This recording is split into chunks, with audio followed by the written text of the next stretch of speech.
Assalamualaikum warahmatullahi wabarakatuh. Perkenalkan, nama saya Rifki Aldiana dari jurusan Sosiologi. Saya berdiri di depan kamera, yang lebih tepatnya duduk, bukan hanya untuk duduk saja. Saya di sini akan menjelaskan suatu cabang ilmu hadis, yakni asbabul wurud. Nah, sebelumnya saya akan menjelaskan tentang hadis. Apa itu hadis? Hadis adalah ucapan, sifat, perbuatan Nabi Muhammad SAW. Menurut Fahri 2023, hadis adalah sesuatu yang disandarkan kepada Nabi Muhammad SAW, baik itu ucapan, perbuatan, sifatnya, baik sebelum diutus oleh Allah ataupun sesudah. Menurut pandangan lain, hadis yang disebut hadis itu yang disandarkannya setelah Nabi itu diutus. Jika sebelum diutus itu tidak termasuk hadis. Saya di sini akan menjelaskan satu cabang ilmu dari hadis, yakni asbabul wurud. Nah, asbabul wurud berasal dari dua kata, yaitu asbabul dan al-wurud. Asbabul yang artinya sebab-sebab dan al-wurud yaitu artinya kemunculan. Jika digabungkan kedua kata tersebut, asbabul wurud yakni sebab-sebab kemunculan. Lalu menurut Imam Jalaluddin Asyuyuti, asbabul wurud adalah sebab-sebab atau latar belakang kemunculannya hadis Nabi Muhammad, tentunya Nabi Muhammad SAW. Jadi hadis ini memiliki historis, tidak muncul dengan langsung terjadi gitu. Ada sebab-sebab kemunculan hadis tersebut. Contohnya seperti apa? Contohnya seperti ada pertanyaan dari sahabat, kondisi sosial pada masa itu. Nah, selanjutnya ada menurut pandangan dari Mustaqim, bahwa hadis ini menunjukkan pasti adanya dorongan kenapa hadis ini muncul, tidak seenaknya atau tidak muncul secara tiba-tiba, pasti ada suatu sebab kenapa muncul.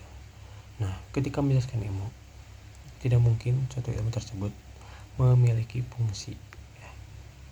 Apa saja nih fungsi dari memahami kita asbabul wurud?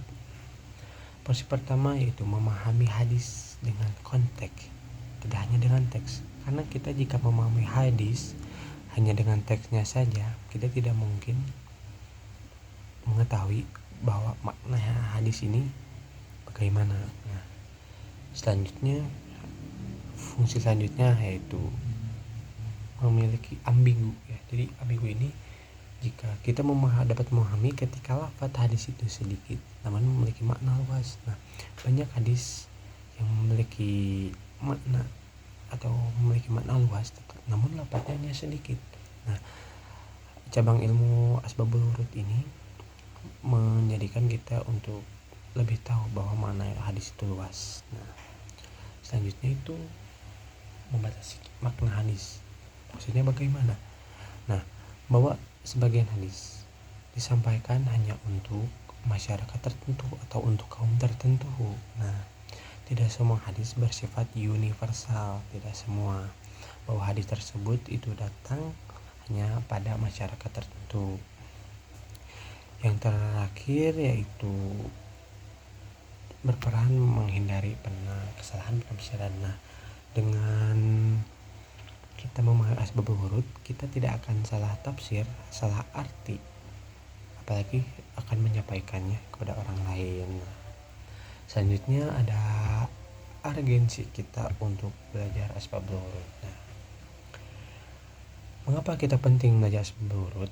Bahwa dengan belajar asbabul wurud kita dapat mengetahui atau dapat memahami hadis tidak hanya dengan secara teks, namun kita dapat memahaminya dengan secara konteks. Bahwa hadis-hadis ini tidak muncul secara tiba-tiba. Ada konteks atau historis tertentu mengapa hadis ini muncul. Selanjutnya, mengapa penting juga? Ya, seperti yang sudah saya jelaskan, menghindari kesalahan penafsiran. Nah, ini dibantu oleh PPT ya. Mengapa? Karena ketika menjelaskan kepada orang lalu kita salah dalam penafsirannya, maka akan salah kesananya. Selanjutnya kita dapat mengetahui latar belakang munculnya hadis, ya. Bagaimana hadis ini muncul, pasti ada sejarah-sejarahnya atau suatu peristiwa tertentu.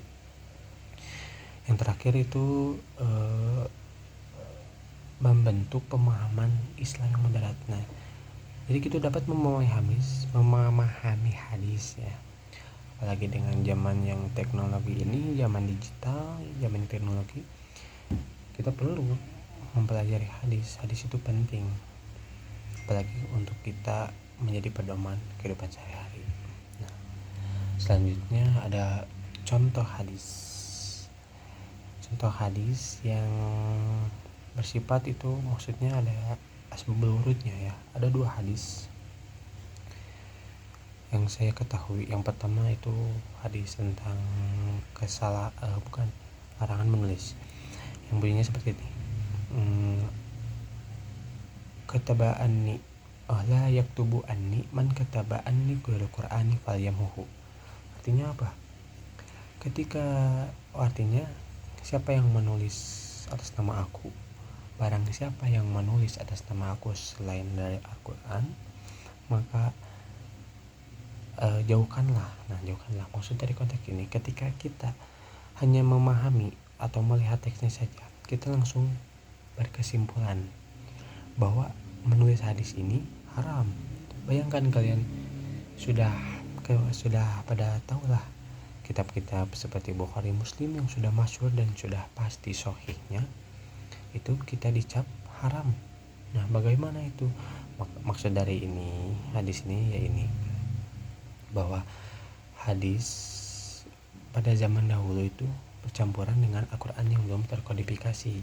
Nah, makanya Nabi Muhammad itu melarang umatnya untuk menulis hadis karena takut bercampur dengan Al-Quran. Hadis selanjutnya yaitu la tasrob iman, kalau nggak salah itu, jangan minum sampai berdiri. Nah, pada konteks ini kita akan menjelaskan atau berkesimpulan bahwa jangan minum sampai berdiri ini wajib. Nah, padahal pada zaman dahulu itu budaya Arab yang tidak jadi budaya Arab itu tidak memberikan etika dan kesehatan mereka bahwa minum itu sambil berdiri. Nah, padahal minum itu bagusnya sambil duduk. Nah, pokoknya begitu, sambil duduk. Tapi ini bukan hanya teks agama yang, maksudnya bukan larangan yang begitu kita minum sambil berdiri haram, enggak. Nah, bahwa minum sambil berdiri ini hanya untuk adab, ya. Padahal di hal lain, di hadis yang lain, Nabi Muhammad pernah minum sambil berdiri ketika keadaan tertentu atau keadaan darurat atau tidak tahu. Nah, selanjutnya ada macam-macam asbabul wurud. Nah, yang pertama itu macam-macam dari pertanyaan sahabat. Nah, kalian pasti sudah tahu bahwa ada pertanyaan sahabat, ya. Pertanyaan sahabat seperti ini atau dari kitab. Nah, an Abi Bakrin, an Umar. Nah, itu tuh pertanyaan dari sahabat kepada Nabi, yang dimana pertanyaan dan jawaban itu akan menjadi hadis. Selanjutnya ada hadis muncul dari peristiwa tertentu. Pada zaman dahulu masyarakat Arab masih membangun tatanan sosial.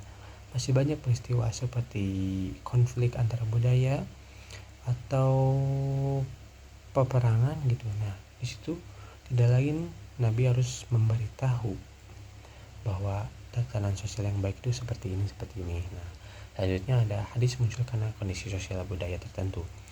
Pada masyarakat Arab dahulu, masyarakat Arab itu memiliki suatu adat yang jauh dari syariat Islam atau bahkan membantah syariat Islam. Nah, dari itu Nabi memberitahu bahwa itu suatu budaya yang salah dan tidak boleh dilanjutkan. Yang terakhir itu hadis yang tidak diketahui sebabnya. Nah, yang terakhir ini ada hadis yang tidak diketahui apa sebab hadis ini muncul. Nah, saya juga tidak tahu. Itu harus lebih mendalam, akan dipahami mendalam oleh para ulama, karena tidak tahu mengapa hadis ini muncul. Yang terakhir itu ada kesimpulan. Asbabul wurud merupakan ilmu hadis yang mempelajari, yang penting untuk kita pelajari, karena asbabul wurud mengetahui bahwa sebab-sebab kemunculannya hadis, mengapa hadis ini muncul, mengapa bisa terjadi seperti ini.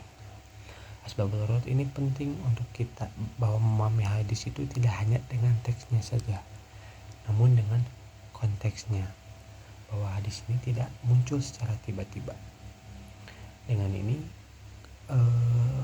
kita sebagai mahasiswa gitu ya, kita dapat menyampaikan hadis dengan penafsiran yang benar jika kita sudah mendalami ilmu asbabul wurud ini. Maka dari itu asbabul wurud ini penting bagi mahasiswa, bagi kita khususnya orang yang belajar hadis, untuk mengetahui bahwa hadis itu tidak dibuat dengan semena-mena.